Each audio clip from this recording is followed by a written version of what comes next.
Gulatan yung insertion, secretary, Gulatan din ba? yung insertions. In fact, that's the story of some of the super health centers. Tinatanong ko yung mga mayor, sasabi ng mayor, hindi naman ho namin ni-request yan eh. Pitatayo na lang dyan yan. So somebody else ordered that to be built there.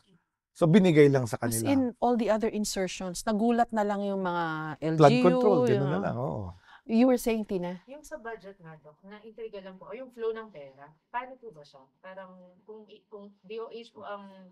So okay, our budget for health is produced, all the agencies submit every year, sometime January, papasubmitin na kami for 2026, 2025. Last January pa kami nag-prepare, February deadline yan, by March submit na namin yan sa DBM. Tapos DBM will start cutting. Like yung aming pinopost parang nasa 800 billion eh. Pero nung lumabas, 250 billion lang. So 200 and then another 65 billion for PhilHealth yata. So parang 320 yung total nung sa NEP. So kinakat kami. So ang nangyayari dyan, yung mga feasibility study na ginawa namin, may malalagay sa tier 1 at tier 2. Yung insertion, kung nandun sa tier 2, at least naaral namin yun.